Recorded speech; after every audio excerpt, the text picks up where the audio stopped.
Thank you for all the connecting now. Assalamu alaikum. Alaikum salam. Alfaba min jeda Dr. Emel Sida Diopti men ko alfalum banko kanjang woto kamara ba official fana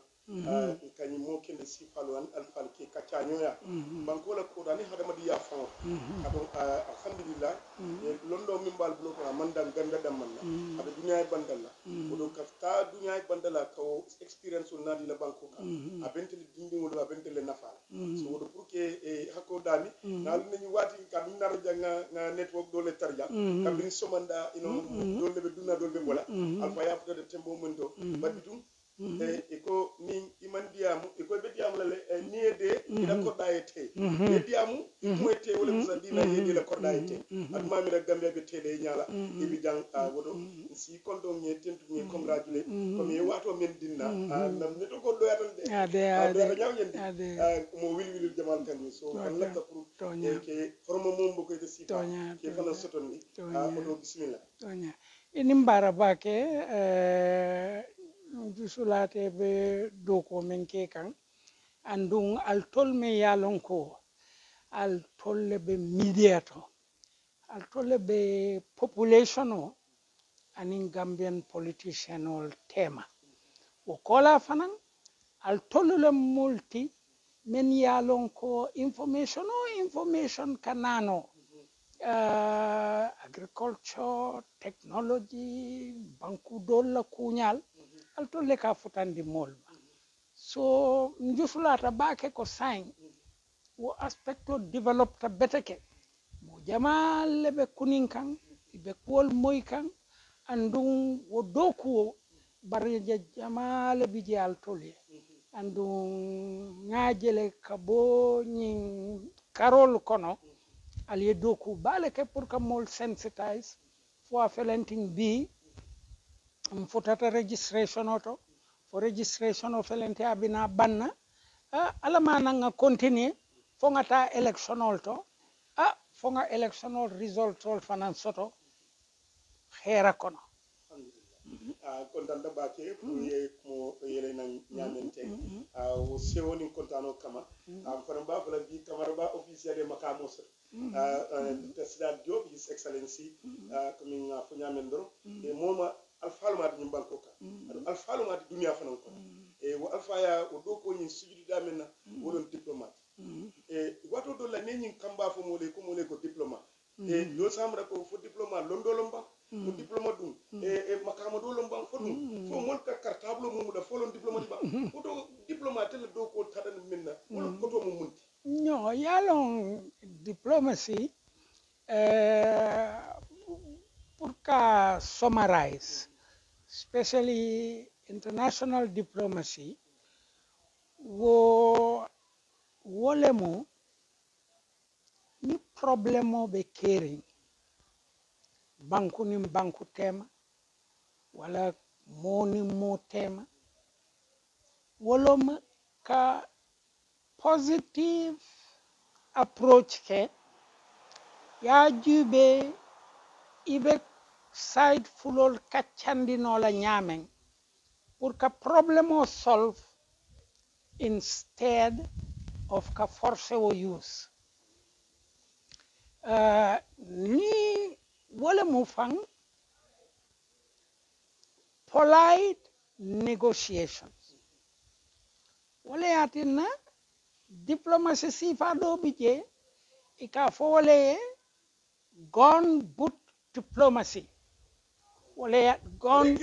ha bari wala mu boko fenke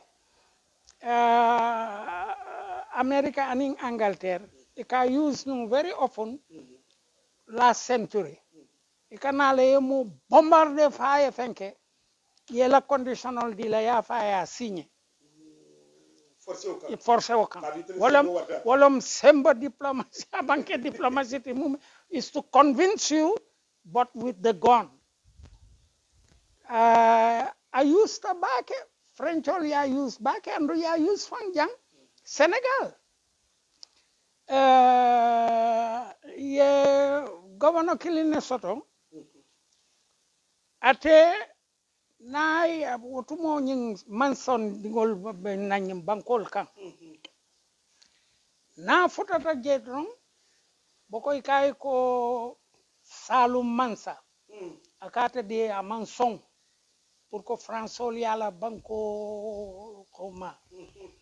ate kamen kenon akala conditional bele la hein wokola akoya ridi akeoye dana ya faye france kangoto la paix ou la poudre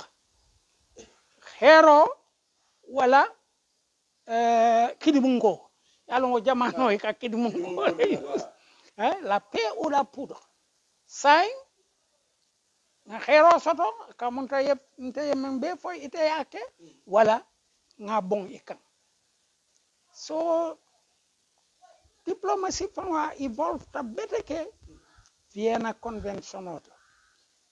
wala atina fang bi Switzerland amu bankun dinneti but nearly most of the United Nations agencies bijele human rights and various labor union, World Health Organizations and so on. So in brief is the mechanism of negotiating to arrive at a modus vivendi d'accord okay mari ngake hera kono nga time ota dol toy ka commencer le ay continuer hanimbi banku dol bi dunta negotiation olto boko Russia and America nyin kidiba kunyal to so it goes on and goes on but wole fiseata nka kele pour ka solution of think wole tan iko kele wo kele aka labang tabulelo to for negotiation kele kele every war ends in negotiation around the table wo kera kudi me yalon ka kuma ya ta pour ka lo munum diplomate kad wado do la diplomacy saje ko mol dol bije wol malon bari ni kuma kero fo mo tendro dol dalo na mun ko to moti firimo nyi bari ni wala mu kaira negotiation hade diplomate dun si tarno na adol kono bang fu dum mol nyande dala kata karandro andu no iman sula karana ku jamal bije londolo na mol yeso africanol jannin tubabol bina ku jamal le regle nyoka every act pour ay hero nati molu tema it's a diplomatic approach afelanti ngamen kede nga nying fenkele ya bondile so nga pindor ngam ade so ngole ya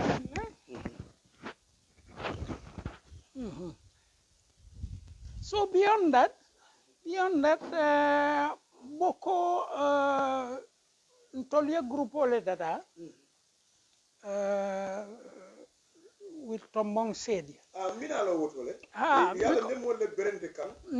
kadum bari hakilma yakatalo nyimti adum ye tumro frade no fanala ala frade nyame akede ko yalla dante nya jawotole bar bidum mu o kuma mo bulita tata silo nyame do falo bedole mo mo diplomatie fodun hamina banda bado diplomatie ka keno jino no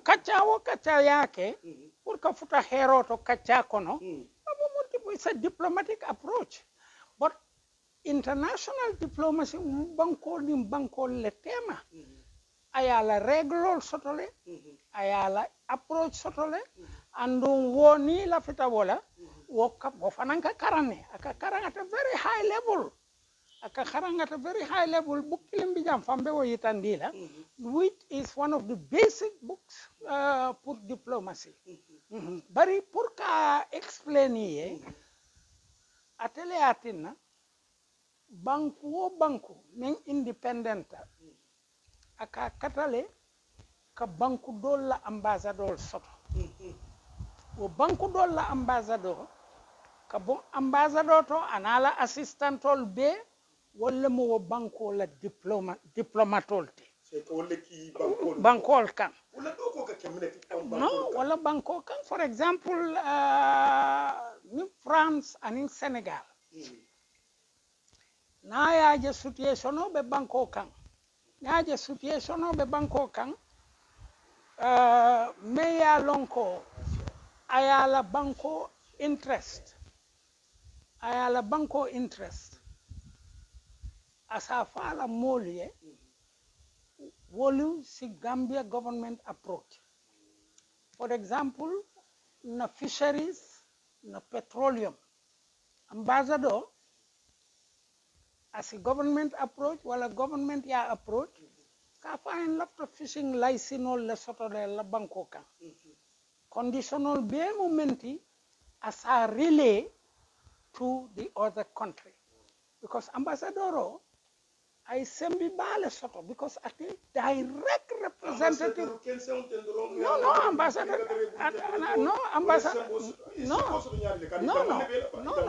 Ambassador nabe banko kang is the direct representative of the head of state of his country. Ala banko American ola yo exactly atelem president ja andum anything abe territory men kono ni te kukurungo ke wale be baykan idunta je police ote fintindi nola is extraterritorial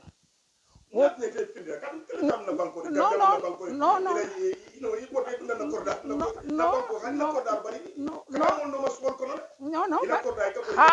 bari wo ni dunta ordinary Gambiano la cordato that is the arrest no country be Gambia le bari ni dunta American embassy wala dunta Senegalese embassy wala Guinean embassy government Gambia man sembe soto to kotenke ibe America banko le kan nanga simple thing di la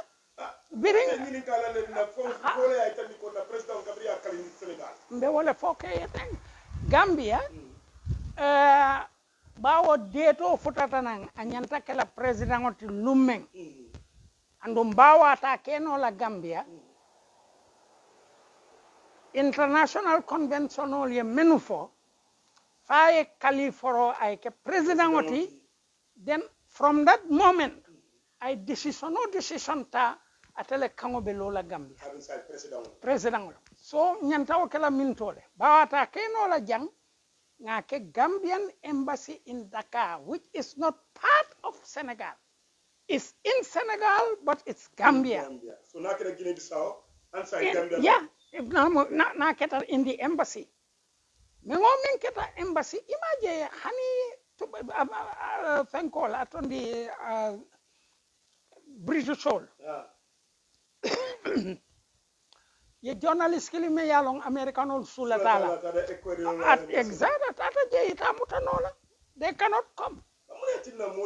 no bari no luale be signering we have to respect laws that is international law bari mbuke be respect because international law on human rights ite ibela do ko la journalist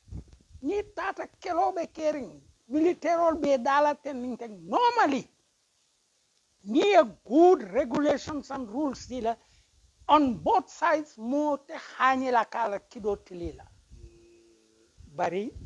it's being broken in many places yeah bari journalists also in fact ni la fitatala war zone as a journalist it only be dundi la ila protection auto ye dundi tank kono ye to put in a it from a journalist so if you want to go to the war front so protect they will protect you they put you in the tanks they'll tell you to respect certain rules so that you can report exactly what is happening that is the power of a journalist under international law bari say powerful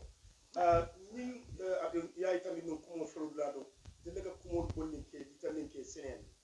journalist so fane mun kuma ala su atella diplomacy joko ko ali banko na diplomacy doko kono in banko katama nyame banko katama nyame journalist told it all fourth poverty the executive soto a legislative soto, ye executive, the legislative, and then anyway, journalism, news people, wala the fourth estate. Yalong, aliye sembo soto, because I've told ka diffuse member caring. Multa lon memu loi kutoti, wala government ye menke, wala lafta mole fala, wala moya boindile, ijanta soronna, wala khero men nata banko kan, altole ka wo information o begi don did. Wala yatina, al more sacredly neti, normal circumstances, you have to be protected. Unfortunately, in Africa and in Europe, even day before yesterday, they killed some journalists in Mexico. Yamoy, very told to fang, ni FM for more in Russia, about a year ago, the journalist do fa kanta tonya balle fintindi, molmen yanu multimillionaire leti. Ye bojo puraye ay bule noma ay fa. So in general pour banko ye tama beteke. Executive and head of state, a la cabinet, National Assembly, and in journalism, they should work in synergy. Journalists often nyanta kila position mento meya lonko na information o di isi lala. There are two types of kibar dante but also asikeno kibar dante lati mem fanam be do ko la anda mol ba lonna la be o do ku sifal la aba famola party wala la groupe defend kan mem be ba tela groupe promote la abe wole kan andu mol yalong abe wole ke kan but wo konoto fanan ay responsibility soto pour abe mengo mem fola pour ko defend soke ay ke toñati ay bori fake news la kanto na meta fake news la don italala la kotenke and one should avoid that wati be kere nun tolu yalon tol belo moti nun ni BBC dia muta dorom wala RFI ngamira ko dunya la toñala mot abanta huh? So generally not to stick too much on this thing we negotiate sonol wole atina until at some point na discover ko rumo jamale be non banko kono mol ba fokan ko Senegal ol ni Guinea Bissau molu ila fite register le Gambia so biringa o moy nañing foreign service group tombong sedi tal kene sen jame nte aning ramzie nyolu nga decide ko ñu membe be kekan ali nga tan na secretary general Jube bitum ni nga la permission soto nsitano akacha kono ka yitande Senegal la ko ibe banko kan and therefore ining executive kamunta baro anala government it only relationship sort of together but it tonya kono yes Senegal represent Gambia le so therefore Gambian your business sort of ni tolo pour ka visa ni wala pour ka trade ka in Senegal ani sulata o papers nyola wari nyanta tala hospital Senegal wala your document sort of dal mi yalo Senegalese government ba dila the Gambian population also has access to the Senegalese embassy or to every other embassy. Yeah, moy. So birin tol yo moy, tol ko. Instead nga siteng Gambia ning UDP ning Senegal man any relationship sort of. Now we are a very important party important not in Bangkok UDP so mbatung to lañing grupo nga tanga Senegal embassy Jube nga foye ko rumors be Bangkok ko moli lafte register la Gambia wodum amanke a positive thing bawo min Senegal mu bankol leti men ye the same population of share and don herale be mol tema andal ye mol ma ko in 2016 for a change of government ke al nata al mu part of a committee and bukola nalie documento sign on an individual basis on a special bilateral basis la pala attention draw la woto pour isalon ko nyimbe kering and really it's going against our sovereignty na keta and alayalo ambassador ko nyinte famo yewol moyle dana tele tañale men sera ambassador mo robe otore ata famo yewol lonne ay afayo moy and even is ambassador of Senegal ntata te dorone ya follow so birin tata te ya akonte famo be umira kan andu ngafo Dakar yen minin ya la president o inform and in cabinet akomba plan kanum fang pour que banko be tama pour que Senegalol ke inform ko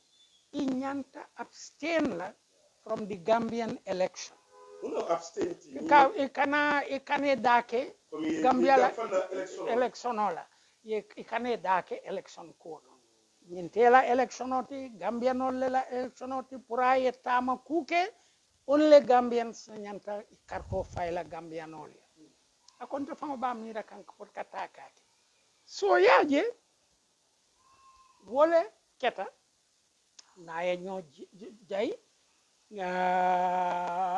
okolam finti tan tata bari aja yam finti tan tata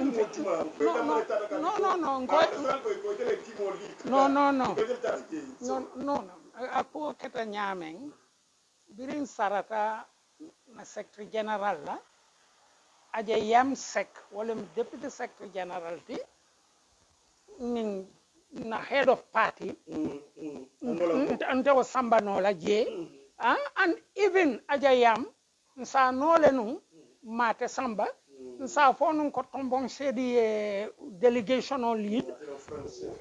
ha wala modo ya lead bari ntolla system nga decide le nga ke at a high level ajayam ye molu lead nga taya so même problème ote Wolam, unfortunately, President Janin told me being I am ko ning rumo be banko kan mol be ba fo kan ko Senegal la moli lafta dunna na electional to mol felenti bitakan du sano ba fo kan ko Senegal Gambia musol min be futurin Senegal la lafte nati la teng tolle la president ko anyan ka fola nung Senegalese ambassador ye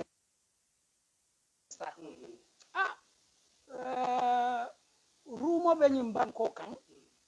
ka foko mol men de Senegal la te dabulan na election tenak as president laftal inform la al simengo men keno je pour ka avoid Senegalol ye participer la fita wala fole na tra barole o kenu Gambian all ba respect la but ambiguity bije instead of the opposition you will accuse ko la fita mo le dundila it was the government that everybody ba suspect kan ko to le la fita wakela now me yate diming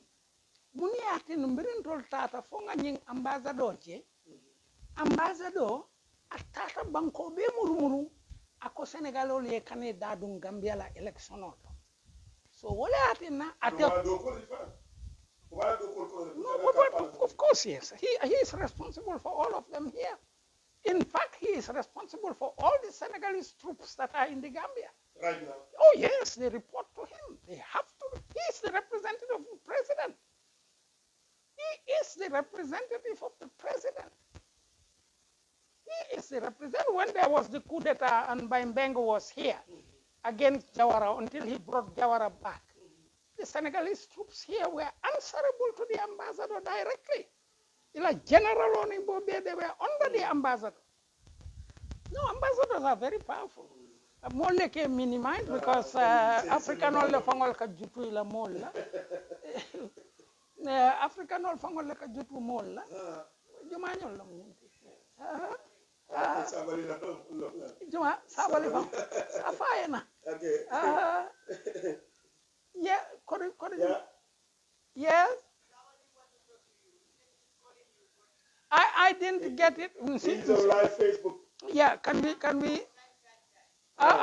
said you can call him. Can we so stop? Now, let me just give you a chance. Why isn't the